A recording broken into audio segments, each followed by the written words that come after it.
Conspiracy, one of the darkest words in the language of man. Yet there is hardly a single page of history that doesn't partially reveal the deadly eye of conspiracy at work. It was a conspiracy that directed Brutus against Caesar in the Roman Senate on the Ides of March. It was a conspiracy that plotted the betrayal of West Point by Benedict Arnold during the American Revolution. It was a conspiracy that led John Wilkes Booth to the assassination of President Lincoln on Good Friday, 1865. The past record of man is burdened with accounts of assassinations, secret combines, palace plots, and betrayals in war. The tenet of conspiracy has been a dominant force in all history. But in spite of this clear record, an amazing number of people have begun to scoff at the possibility of conspiracy at work today. They dismiss such an idea merely as a conspiratorial view of history. The purpose of this presentation is to show that the conspiratorial view of history, particularly of recent history, is the correct view. That there is a secret and powerful combine at work today. That it constitutes the unseen government of the United States, and that it properly can be identified as the capitalist conspiracy.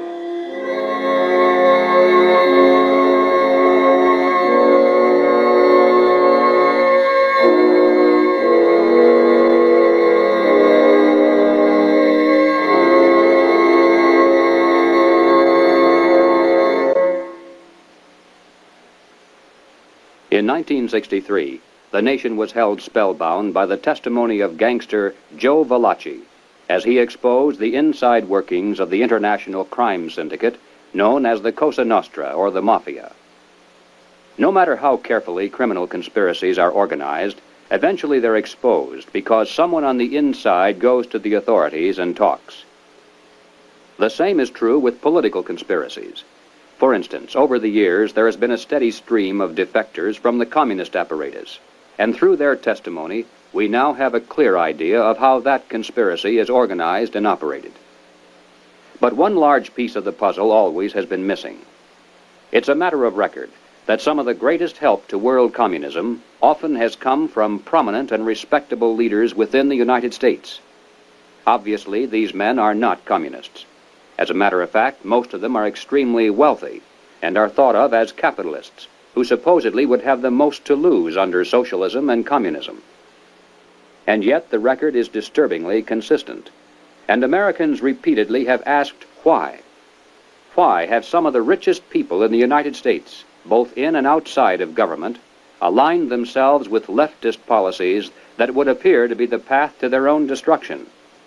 And if there is a conspiracy at work among these men, why hasn't someone on the inside exposed it? The answer is, someone has. Dr. Carroll Quigley is a professor of history at Georgetown University. He is the author of the widely used textbook, Evolution of Civilization. He is a member of the editorial board of the monthly periodical, Current History. He has been a frequent lecturer and consultant for such groups as the Industrial College of the Armed Forces, the Brookings Institution, the U.S. Naval Weapons Laboratory, the Naval College, the Smithsonian Institute, and the State Department.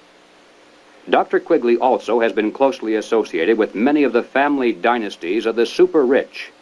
He is, by his own boast, an insider with a front-row view of the world's money power structure. When Dr. Quigley wrote this 1,300-page book of dry history entitled Tragedy and Hope, it was obvious that it would never be read by the masses. It was intended for the intellectual elite. And to such a select readership, Dr. Quigley cautiously exposed one of the best-kept secrets of all time. But he also made it quite clear that he was an extremely friendly apologist for this group, and that he fully supports their goals and purposes. On page 950, Dr. Quigley says, "I know of the operations of this network because I have studied it for 20 years and was permitted for 2 years in the early 1960s to examine its papers and secret records.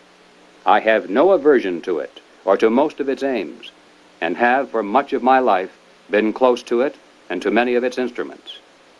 In general, my chief difference of opinion is that it wishes to remain unknown." Dr. Quigley points out that During the past 200 years, while the peoples of the world gradually were winning their political freedom from monarchies, the major banking families of the world were nullifying the trend toward representative government by setting up new dynasties of political control, but behind the scenes, in the form of international financial combines. These banking dynasties had learned that all governments, whether they be monarchies or democracies, must borrow money in times of emergency, and that by providing such funds from their own private resources, with strings attached, of course, gradually they could bring both kings and democratic leaders under their control. Dr. Quigley believes that people should be more familiar with the identities of these clever banking dynasties. They include such names as Baring, Hambros, Lazard, Erlanger, Warburg, Schroeder, Seligman, the Spires, Mirabeau, Mallet, Fuld, and above all, Rothschild and Morgan. It should be noted that while the Rothschilds and other Jewish families cooperated together in these ventures, this was by no means a Jewish monopoly, as some have alleged. Men of finance of many nationalities and many religious and non-religious backgrounds collaborated together to create this superstructure of hidden power. Its essence was not race, nor religion, nor nationality. It was simply a passion for control over other human beings. Dr. Quigley identifies this group simply as the international bankers. These are not the same as the local commercial bankers with whom we deal in everyday life. International bankers deal not with the general public, but with the industrial giants of the world, with other financial institutions, and especially with governments. The key to their success has been to control and manipulate the money system of a nation, while letting it appear to be controlled by the government.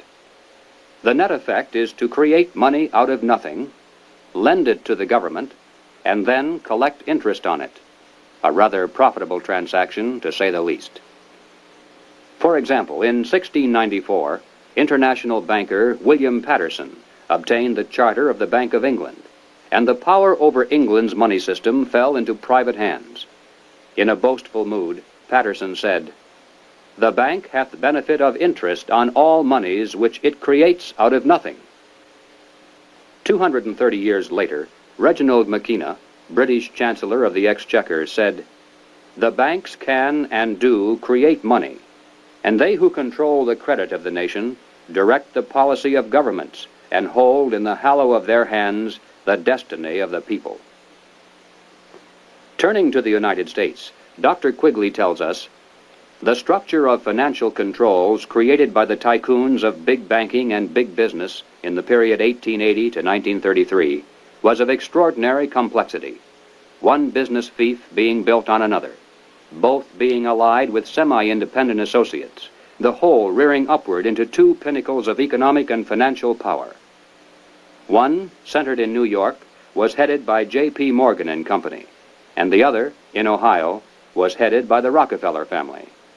When these two cooperated, as they generally did, they could influence the economic life of the country to a large degree, and could almost control its political life, at least on the federal level.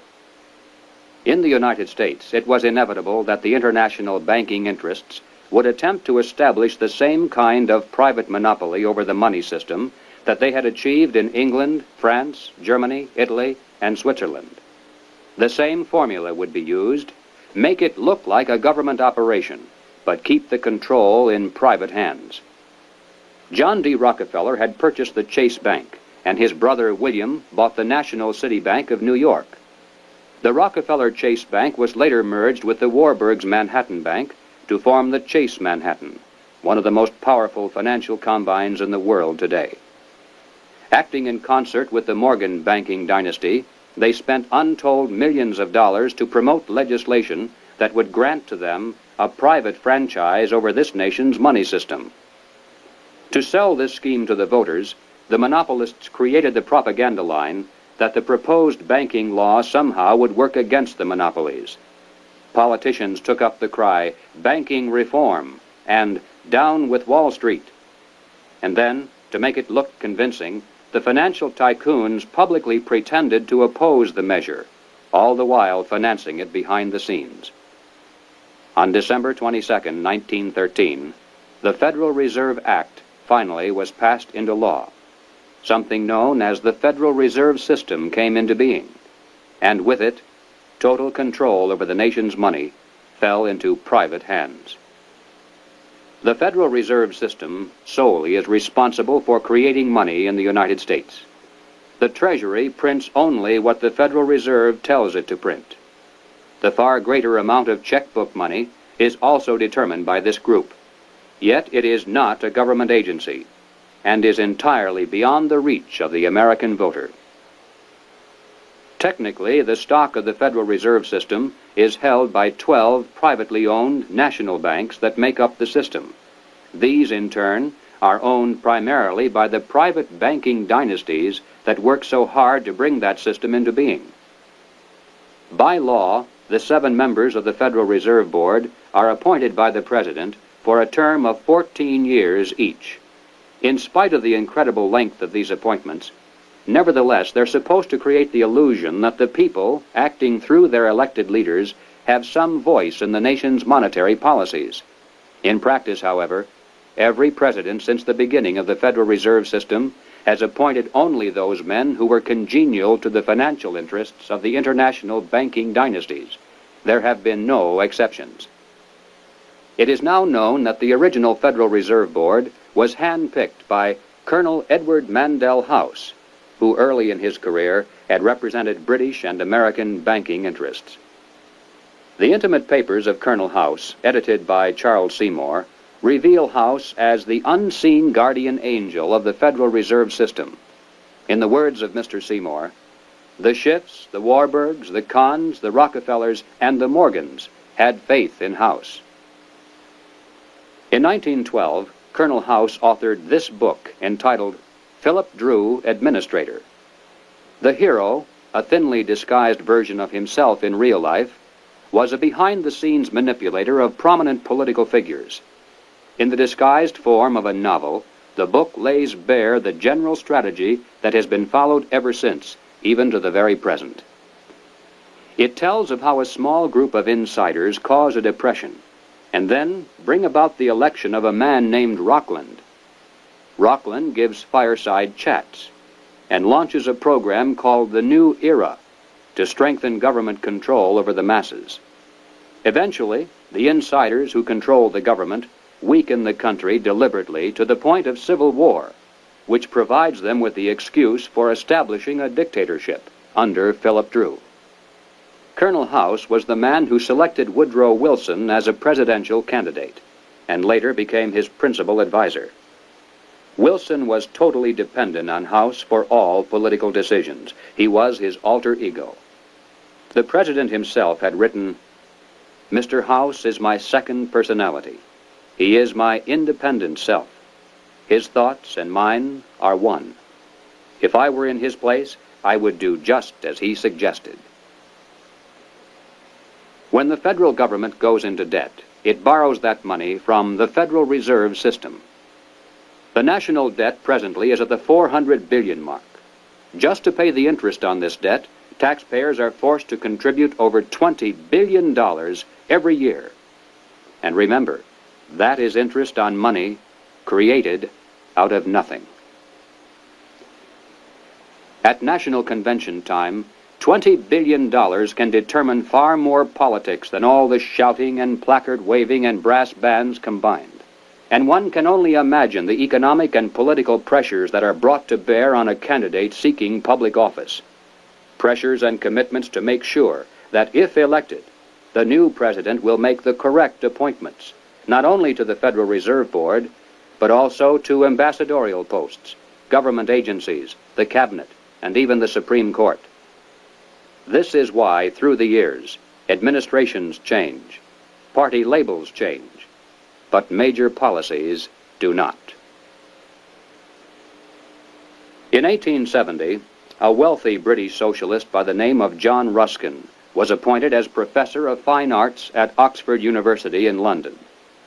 He taught his students that the state must take control of the means of production and organize them for the good of the community as a whole.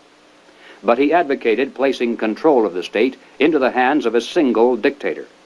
He said, "My continual aim has been to show the eternal superiority of some men to others, sometimes even of one man to all others." Dr. Quigley tells us, Ruskin spoke to the Oxford undergraduates as members of the privileged ruling class.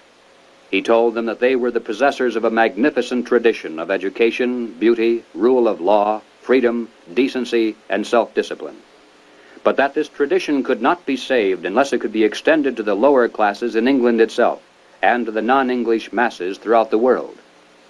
Ruskin's message had a sensational impact.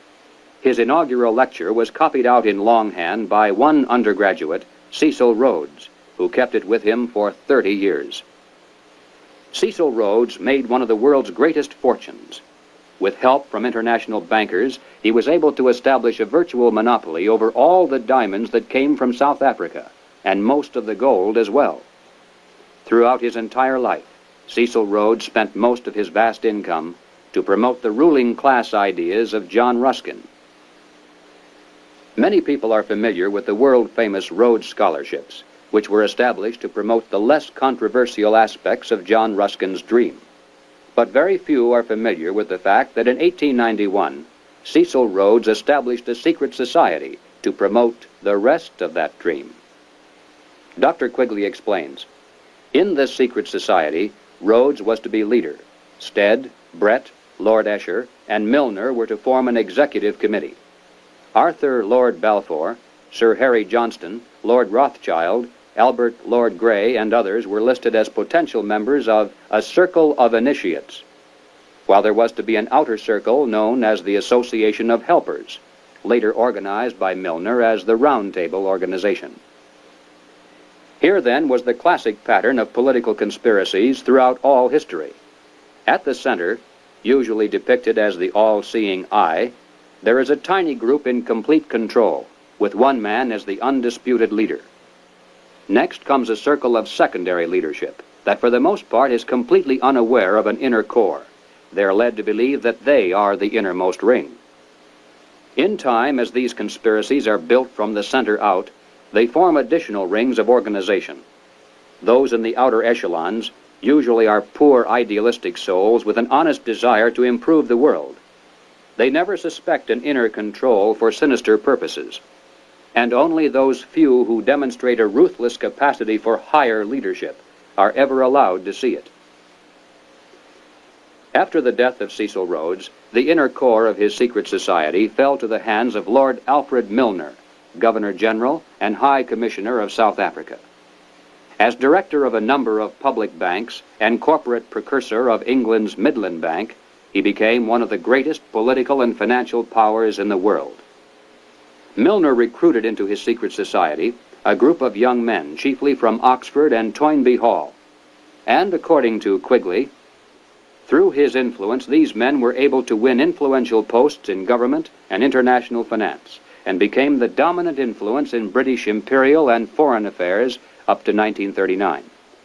Under Milner in South Africa, they were known as Milner's Kindergarten until 1910. In 1909 to 1913, they organized semi-secret groups known as Round Table groups in the chief British dependencies and in the United States. The Round Table group in the United States promptly created an external organization known as the CFR, the Council on Foreign Relations. It is through this organizational ring and then outward, through tax-exempt foundations, universities, and government agencies, that the international capitalist conspiracy has dominated the domestic and foreign policies of the United States for over 50 years. Unless there is any doubt as to who is behind the CFR, Dr. Quigley tells us bluntly, in New York it was known as the Council on Foreign Relations and was a front for J.P. Morgan and Company in association with the very small American Round Table Group. The CFR building is located on the west side of fashionable Park Avenue in New York. Although it definitely is not the center of the conspiracy, and although practically none of its members are aware of an inner control, nevertheless it is semi-secret in its operation. It shuns publicity, and members are sworn not to disclose to the public the proceedings of its conferences and briefings. It has a formal membership of 1,400 elite personalities. In Harper's Magazine of July 1958, there is an article entitled School for Statesmen, written by CFR member Joseph Kraft. Kraft revealed that one of the chief architects for the CFR was none other than Colonel Edward Mandell House.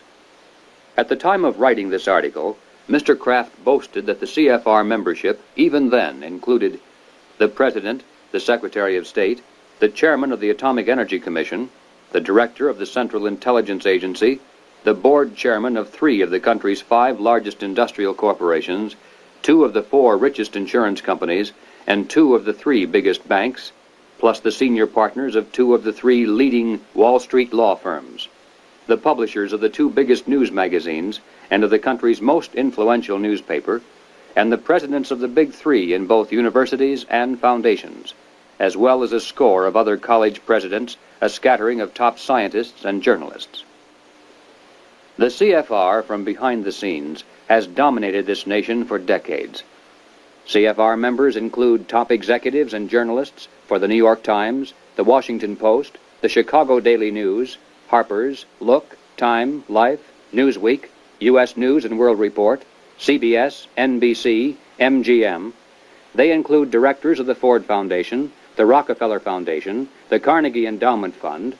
They include Presidents Hoover, Eisenhower, Johnson, and Nixon, Secretaries of State Stettinius, Atchison, Dulles, Herter, and Rusk, a fantastic percentage of the President's cabinet, undersecretaries, the Federal Reserve Board, ambassadors to other countries, Supreme Court justices, and presidential advisors.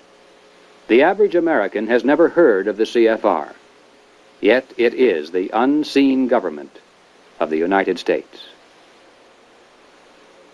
It's a sobering fact that the hidden power structure of international finance has exerted tremendous influence over public opinion in this country through its virtual control of higher education and major segments of mass communications.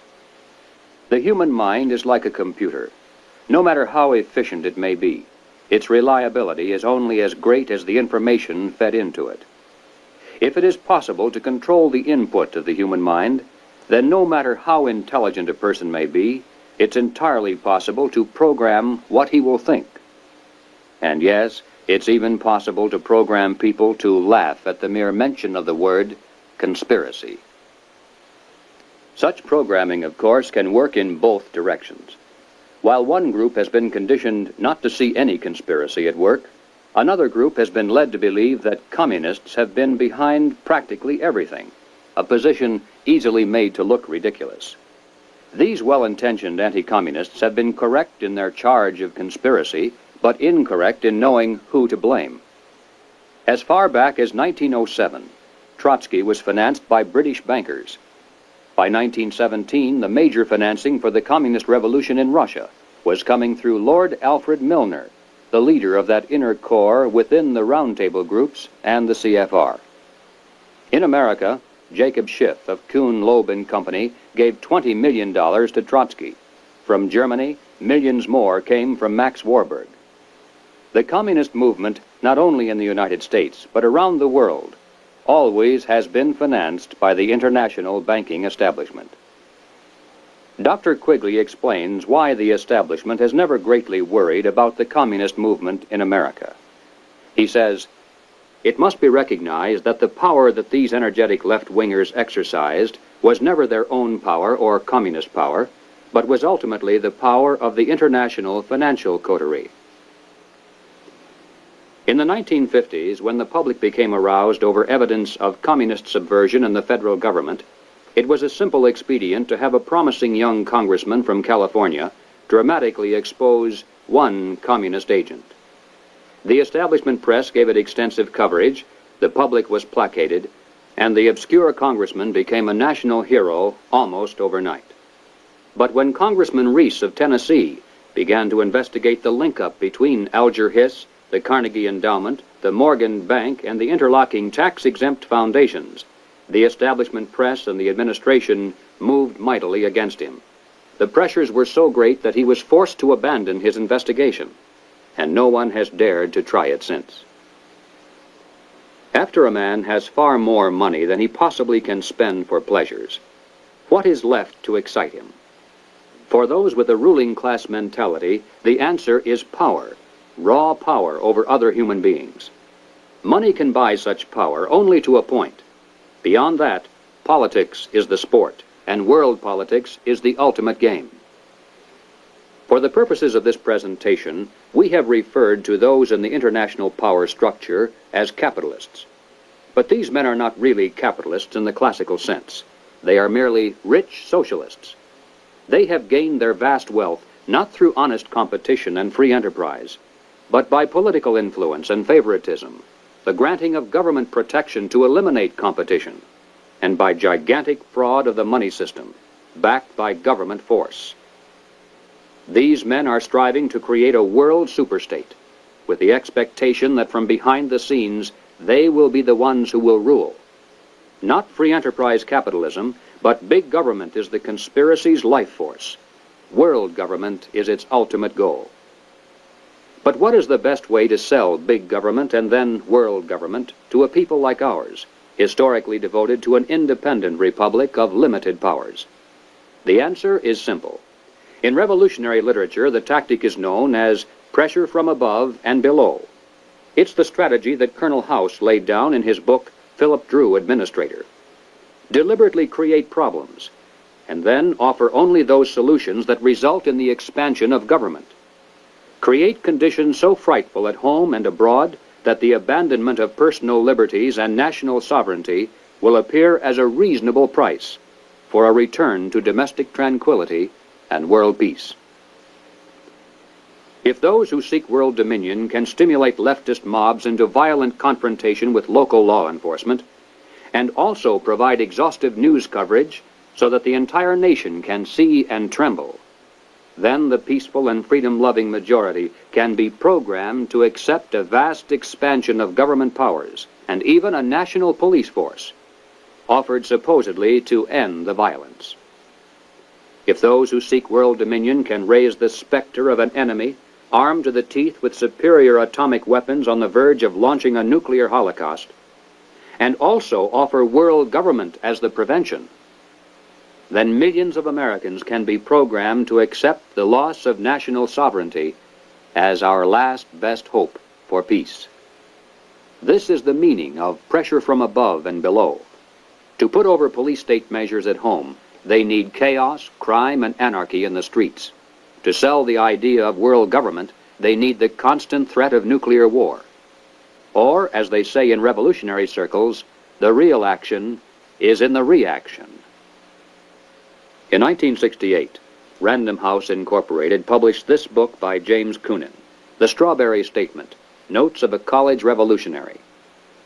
Koonin carries the usual New Left credentials, and is a classic example of the extent to which a highly intelligent mind can be programmed by the establishment into thinking that it is acting against the establishment. Koonin was one of the leading participants in the first student seizure of an American university, which occurred at Columbia in April of 1968. Initially, the movement was not large, and easily could have been stopped by a simple police action. But as usual, the anti-establishment forces received their greatest help from the establishment itself. For several days, police were told not to interfere. Meanwhile, university officials groveled in the face of outrageous propaganda charges, and the media made national heroes of the rebelling students. MGM even made a movie out of Koonin's book. On page 130, Koonin wrote, "In the evening, I went up to the U to check out a strategy meeting. A kid was giving a report on the SDS convention. He said that at the convention, men from Business International roundtables, the meeting sponsored by Business International for their client groups and heads of government, tried to buy up a few radicals. They offered to finance our demonstrations in Chicago. We were also offered ESSO, or Rockefeller money. They want us to make a lot of radical commotion so they can look more in the center as they move to the left." Jerry Kirk, while a student at the University of Chicago, was active in the SDS, the Du Bois Club, the Black Panthers, and the Communist Party. In 1969, Mr. Kirk broke from the party, and the following year testified before the House and Senate Internal Security Committees. Here is what Mr. Kirk has told us. Young people have no conception of the conspiracy strategy of pressure from above and pressure from below. They have no idea that they're playing into the hands of the establishment they claim to hate. The radicals think they're fighting the forces of the super-rich, like Rockefeller and Ford, and don't realize that it is precisely such forces which are behind their own revolution, financing it and using it for their own purposes. When Stokely Carmichael was head of the militant revolutionary group known as ℌ𝔞𝔫𝔦𝣣, he was invited to speak at the University of Chicago. Jerry Kirk, then still a Black Panther, was among those who attended, and here is how he described Carmichael's appearance. Mr. Carmichael was obviously in the middle of something rather important, which made him more nervous and more tense than in the past. He started speaking of things which he said he could not have said before, because his research was not finished. He spoke of the false consciousness of many blacks who believed the Jews were the instrument of oppression of blacks. And he made note of the fact that even though many Jewish people, for example in New York, own quite a bit of land, one must understand that the overwhelming percentages of mortgages in Harlem was owned not by Jewish people, but by Morgan Guarantee Trust, the Morgan family, and Chase Manhattan Bank, the Rockefellers. He repeated the line from the song he liked so well. "Something is happening here, but you don't know quite what it is, do you, Mr. Jones?" What he was getting at was that the Jews were simply one strata of society who are themselves being oppressed by people who were much richer and much more powerful. In the agencies of this power, he cited banks, the chief among which were Morgan Guarantee Trust and Chase Manhattan, and the foundations connected with these monoliths. It was not long after this that Stokely Carmichael mysteriously was ousted from both ℌ𝔞𝔫𝔦𝔣 and the Black Panthers. Apparently, he had learned too much. More and more young radicals are beginning to wake up to the fact that their entire lives have been carefully programmed by the very people who are their hate symbols.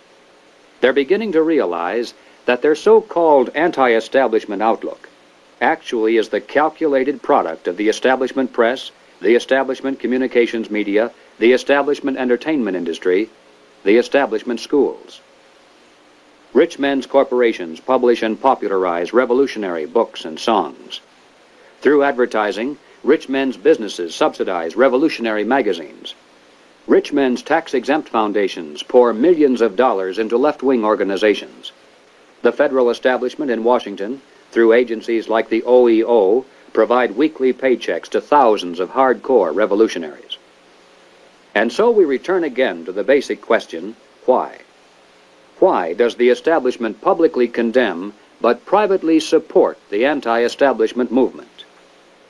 Former communist Jerry Kirk answers, "The idea is to create a situation where the people are so frightened of the violence all around them that they will throw their hands up in the air and demand, 'Federal government, do something.' And the only choice open will be martial law. The communists, black militants, and revolutionaries will never succeed in overthrowing the government of the United States. But unless they are stopped, they will scare the American people into accepting socialism from Washington and statist rule by the insiders of the establishment. This is what it is really all about." In Bavaria, the year 1786, acting on a tip from an informer, police raided the home of a prominent attorney named von Zwack. They seized documents and letters revealing that he was a high-ranking member of an extensive conspiracy called the Order of the Illuminati. Over the centuries, forms of the word Illuminati, meaning the enlightened ones, have been used by many secret sects and occult organizations. Most prominent among these were the Illuminados of Spain, the Guernets of France, and the Roshania of Afghanistan. But these were concerned primarily with psychological and spiritual objectives, a proclaimed inner wisdom and mind mastery of the secrets of the universe. The conspiracy exposed in Bavaria was of an entirely different order. The Illuminati was founded on May 1st, 1776, by Adam Weishaupt, a professor at Ingolstadt University. Weishaupt obviously had been a serious student of the occult, for many of its bizarre features and symbols were incorporated into his organization. Weishaupt had been active in the Masonic lodges of Germany and found in them the perfect vehicle for recruiting into his secret order, which he described publicly as the highest level of Freemasonry. The Illuminati was formally incorporated into the Masonic lodges at the Congress of ℌ𝔞𝔫𝔦𝣣 in 1780. It should be noted that Freemasonry in England and America historically is quite different. Its members are characterized by the highest standards of integrity. Nevertheless, it is a fact that from 1780 on, the Illuminati did flourish as a parasite on the highest levels of the Masonic movement in Europe, especially the Grand Orient lodges of France. There were 8 conspiratorial rings within rings, advancing from the outermost novice inward to Rex, or king. The king, of course, was Weishaupt himself, who had adopted the code name Spartacus. Those in the outer rings were told that the grand purpose of the order was to make of the human race, without any distinction of nation, condition, or profession, one good and happy family. But by the time the member had advanced to the level of presbyter, or priest, his oath of absolute secrecy and obedience had become deadly serious. Only then was he allowed finally to see the ultimate goal of the order. It was the destruction of all religion, replaced by the worship of reason, or humanism, and the destruction of all independent governments, replaced by a new world order, a world government ruled from behind the scenes by the illuminated ones. Needless to say, most members were never allowed to see these goals. In the words of Adam Weishaupt himself, "These good folks swell our numbers and fill our money box. Set yourselves to work. These gentlemen must be made to nibble at the bait. But this sort of people must always be made to believe that the grade they have reached is the last." The public record of the Illuminati is quite thin, but it does show that before it was exposed briefly in 1786, it had already enjoyed immense success in attracting into its outer rings some of the most prominent men of Europe. Its roster included important names in both government and finance. It was the most important single force behind the French Revolution. Some years later, an obscure intellectual by the name of Karl Marx joined a conspiratorial circle called the League of the Just. Shortly afterward, this group reformed into still another organization called the Communist League, and in 1847 they commissioned Marx to write their policy statement for the public. It was called the Communist Manifesto. On the surface, the manifesto appealed to the workers of the world to arise against their capitalist exploiters. But it should be noted that the project was supervised by Friedrich Engels, a capitalist of substantial wealth. Marx himself was so unimportant that his name didn't even appear on the manifesto for the first 20 years after its publication. In 1920, just 3 years after the Bolsheviks seized Russia, Winston Churchill declared, "From the days of Spartacus Weishaupt to those of Karl Marx, to those of Trotsky, Bela Kun, Rosa Luxemburg, and Emma Goldman, this worldwide conspiracy has been the mainspring of every subversive movement during the 19th century, and now at last has gripped the Russian people by the hair of their heads." Each year, May 1st is celebrated by communists world over as a day of international solidarity. As mentioned previously, the Illuminati also was founded on May 1st. Undoubtedly, this is merely a coincidence. The symbol of the all-seeing eye is closely associated with the Illuminati. Like many other features of this conspiracy, apparently it was taken by Adam Weishaupt from the occult symbolism of ancient history. It appears today among the symbols of the Rosicrucians, the Freemasons, and many others around the world, including the Cao Dai in South Vietnam. Undoubtedly, it is merely a coincidence that the all-seeing eye now appears on the alternate side of the Great Seal of the federal government, and also on the $1 notes of the Federal Reserve System. At the bottom of the seal, in Roman numerals, there is the date 1776. This, of course, is the year of American independence. Undoubtedly, it is merely a coincidence that it is also the year of the founding of the Illuminati. But then, perhaps, none of this is merely a coincidence. Is it possible that both the communist and capitalist conspiracies have yet one more inner circle within the circle that is common to them both? Is it possible that both movements, unbeknownst to most of the people in them, are merely contemporary counterparts of a much older conspiracy? There is much evidence, far more than presented here, to indicate that this is the case, but frankly, we don't know. Until someone on the inside of such a master conspiracy decides to reveal its existence today, we simply have no way of finding out. But we do know that it is not impossible, and certainly not absurd. What then is our response? Fortunately, it's not necessary that we resolve the historical question of the conspiracy's origin. Regardless of whether there is one controlling group, or two cooperating, or three competing, or 4 or 10. In practical terms of what can be done about it, our response must be the same. Conspiracy, as it operates at the highest level in the United States today, rests upon 2 solid foundations and enjoys the protection of shelter. If we could knock out its foundations, it would collapse, and if we could strip away its shelter, it would wither and die. The shelter is secrecy. The foundations are big government and manipulation of money. No conspiracy can stand the light of exposure. No conspiracy can rule the masses without the tool of an extensive government bureaucracy. And certainly no capitalist conspiracy can long survive without control over the nation's money. Expose the conspiracy. Reduce the size of government. Return our money to a standard that cannot be manipulated.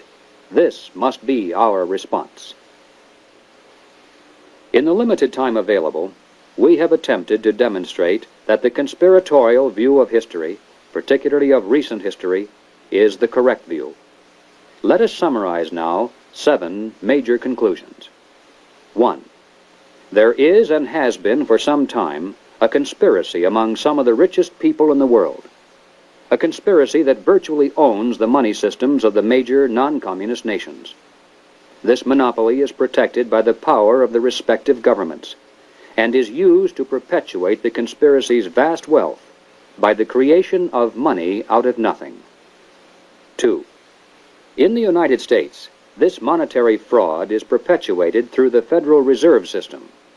Although the executive branch theoretically has some control over this system through occasional appointments, in reality, it is the system and those behind it who control the executive branch. 3. The capitalist conspiracy in this country surfaces to public view in the form of the semi-secret Council on Foreign Relations. Its members exercise their control over the nation through government, tax-exempt foundations, centers of education, and the mass communications media. 4. On the surface, the capitalist conspiracy appears to oppose communism. It spends billions of dollars in spectacular military displays of anti-communism all around the world, but never to the extent of seriously harming the enemy, and certainly not to the extent of defeating him. Meanwhile, behind the scenes, the conspiracy always has nourished and aided communism both at home and abroad. It does this not because it is pro-communist, but because it needs the appearance of a formidable foe and the chaos byproduct of a managed conflict to advance its own goal of totalitarian world government. 5. There is much evidence indicating that the capitalist and communist conspiracies both are directed by a single master conspiracy which may have continuity with the Order of the Illuminati, which was founded 200 years ago. But this historical question is not nearly as important as the immediate question of what can be done about it today. 6. As for our response, we must begin to dismantle the conspiracy's machine of big government. We must restore American independence. We must return our schools to local control.